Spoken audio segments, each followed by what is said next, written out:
Eu estava brincando com a minha irmã. Eu vou colocar a foto dela aqui para vocês. Vocês querem conhecer a minha irmãzinha? Isso alguns anos atrás. Essa é a minha irmã. Eu estava brincando de bola com a minha irmã, mas não era essa bola aqui não. Era um ursinho de pelúcia que havia sobrado ali. Cabeça do ursinho de pelúcia. E estávamos brincando de bola ali, conversando e brincando. Eu tinha 12 anos, a minha irmã tinha 6 anos. E de repente eu, como criança e adolescente, comecei a ouvir um barulho na sala. Meu pai e minha mãe estavam discutindo. Fui então em direção à sala e perguntei: mãe, o que está acontecendo? O que vocês estão brigando? A minha mãe disse assim: não interessa, é coisa de adulto. Os pais fazem assim conosco, né? Com as crianças. Eu então disse para minha mãe: mas eu quero saber, eu sou filho de vocês. A minha mãe disse assim: você quer saber, filho? Então vem aqui. Vem aqui. Sente. Filho, a partir de hoje, o teu pai não vai mais morar conosco. O seu pai está nos traindo e eu não suporto mais as traições dele. A partir de hoje, o seu pai vai embora. Vai embora. Eu fiquei completamente triste, chorei e briguei com a minha mãe, mas eu nunca levantei o dedo para minha mãe, porque minha mãe era muito rígida, muito correta. E ela me ensinou muita coisa. Então eu fiquei tão indignado com a situação, que eu não parei para pensar. E então eu falei para minha mãe: mãe, eu estou muito triste com a senhora. Eu te odeio. Virei as costas para minha mãe e saí correndo. Que triste, né? Saí correndo, fechei a porta, bati e fui dormir, chorando. Passou ali algumas horas, a minha mãe então foi no quarto. E eu fingi que estava dormindo. Minha mãe então se ajoelhou e disse: filho, a mamãe ama muito você. Entende uma coisa, filho, quem está sendo traído aqui não é somente a mãe, mas também você e a sua irmãzinha. Entende que eu estou fazendo o melhor para você. E então eu fingi que estava dormindo ainda. A minha mãe tinha um costume que eu não gostava, que era beijar na boca. Se eu ia jogar bola, vem aqui, dá um selinho e me beijava na boca. E eu esperava ela virar, né, para eu limpar, que eu tinha nojo. E minha mãe naquela noite, ela fez justamente isso comigo. Fingi que estava dormindo, ela virou meu rosto e me deu um beijo. E eu não gostei. Então ela saiu. E o que aconteceu? No dia seguinte, na verdade naquele momento, quando a minha mãe me deu um beijo, foi a última vez que eu vi minha mãe. Porque no dia seguinte o meu pai assassinou a minha mãe. Deu 5 tiros na minha mãe. No trabalho dela. Eu não tive mais a oportunidade de dizer para minha mãe que eu amava ela.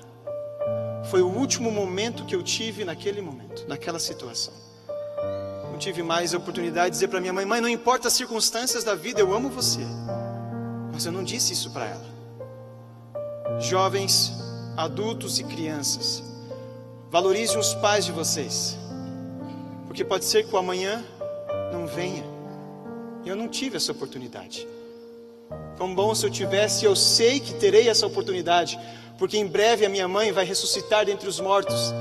E Jesus então reunirá a família e todos irão louvar ao Senhor Deus nos céus e adorar a única solução para nós.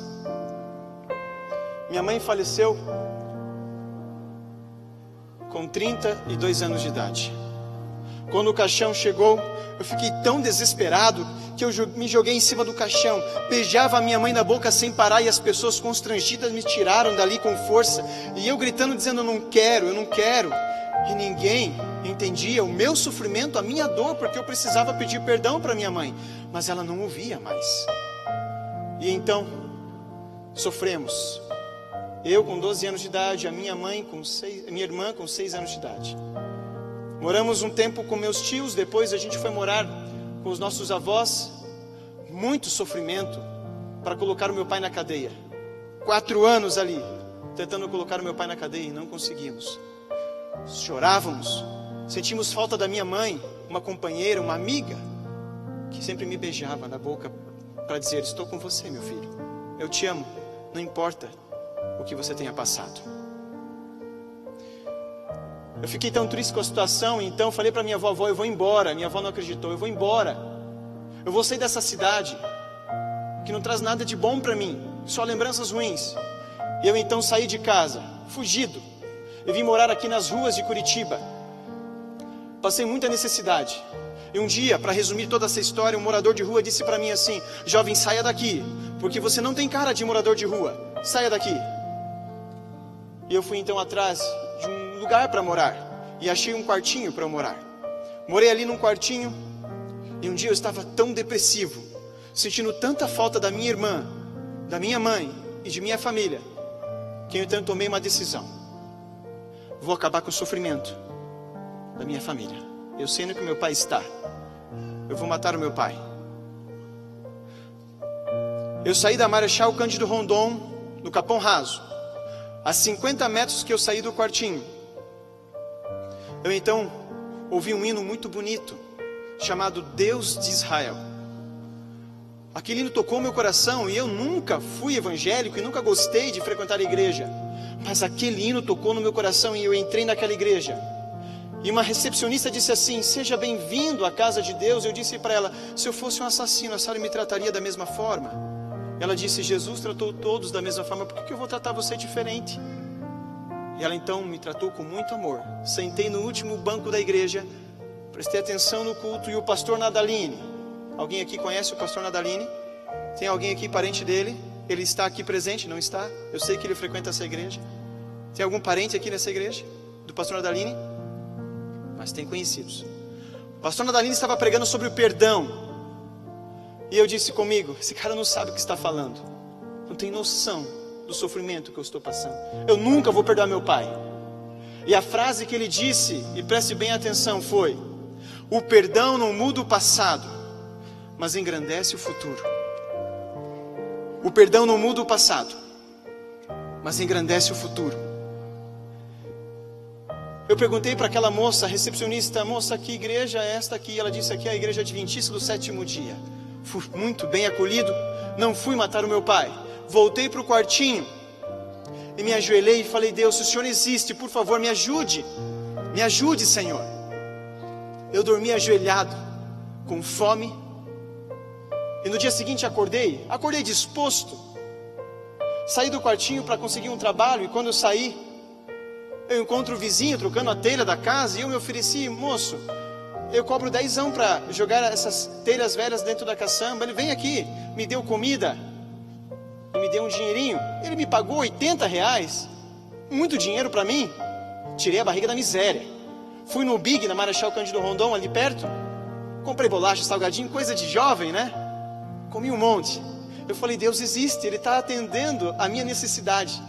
No sábado comecei para a igreja, e fui muito bem acolhido pela igreja, muito bem acolhido por uns jovens que me convidaram para jogar futebol. Joguei futebol com eles. Eram gêmeos, esses dois jovens que me convidaram, o Gui e o Eduardo. E eu então, eles disseram assim: ó, depois do pôr do sol, nós vamos jogar um futebol na Bosch. Tô dentro. Onde você mora? Eu tinha vergonha de mostrar onde eu morava. Então tinha um sobrado na frente daquele senhor que estava trocando a telha. Eu falei: eu moro naquela casa lá. Nossa, mora bem, hein? Eu moro lá. Às 19 horas nós vamos passar na frente da sua casa. Eu falei: tudo bem. Eu duvidei, não acreditava mais em pessoas. Eu duvidei. E então eles foram lá. David, não pode ser. Será que são eles? Eu falei: bom, se eu não for, o pessoal do quartinho vai falar que eu moro aqui. Vou passar uma vergonha. Então é melhor eu ir e falar: não, vocês entenderam errado, era aqui. E eu então fui lá, fui jogar bola. Fiz amizade com aqueles jovens que me amaram, eram a minha família. Comecei a frequentar a igreja, comecei a fazer amizades ali com uma família especial, a família Marcondes. Eles me acolheram tanto, com tanto amor, que houve um momento da vida deles que o meu melhor amigo, ele morreu, descansou, e era membro da igreja. A mãe dele se encontra aqui. Eu não vou mostrar as fotos para não emocionar mais ela, mas esse menino era tão bom, tão querido, que nós ali brincávamos e nos divertíamos. Ele foi atropelado e descansou no Senhor, e está esperando agora Jesus voltar.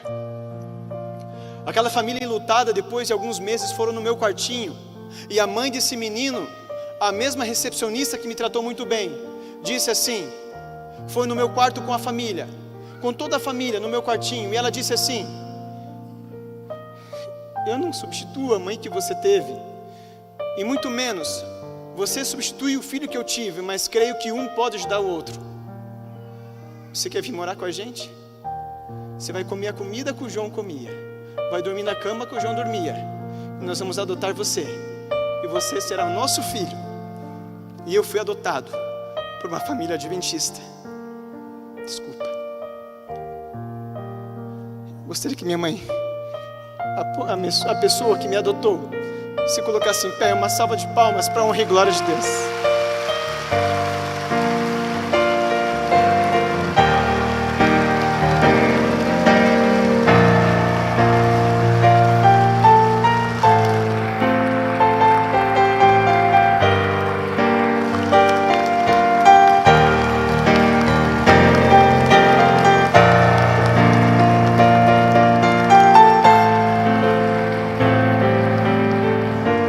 Ela não esperava que o filho dela, adotivo, seria um pastor.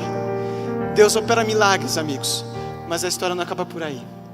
Eles me ensinaram o que é perdão, me ensinaram o que é a Bíblia. Fiz um estudo bíblico, concluí estudo bíblico e com 18 anos fui batizado. E ao ser batizado pelo pastor Nadaline, ele não sabe dessa história e possivelmente ele vai assistir. Amigos, com 19 eu noivei e com 20 eu casei. Com 22 anos a minha filha nasceu e minha esposa disse: amor, você precisa resolver um problema. Você precisa. Depois de 10 anos da morte da minha mãe, eu precisava perdoar o meu pai. E então a minha esposa teve iniciativa de ligar para a assistente social do Piraquara. E depois de 10 anos eu poder visitar o meu pai e perdoar o meu pai. A minha esposa ligou e a assistente social disse assim: olha, moça, o Sérgio Luiz dos Santos está preso aqui e nunca recebeu visita de ninguém.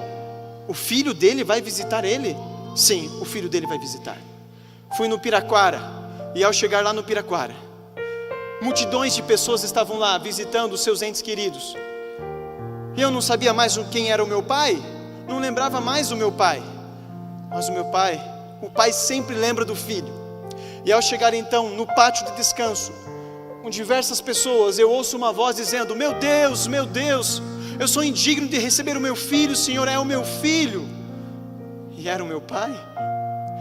Encontrei com meu pai, nos abraçamos, e eu perdoei o meu pai, e meu pai foi perdoado. Estudei a Bíblia com meu pai durante um bom tempo, e hoje meu pai é um servo de Deus e admirador da igreja adventista, amém? Meu pai entendeu que Jesus é a única solução que ele poderia ter, e foi definitivamente a solução. Essa é a minha história. Ele mudou a minha vida. O meu Deus, o nosso Deus, mudou a minha vida.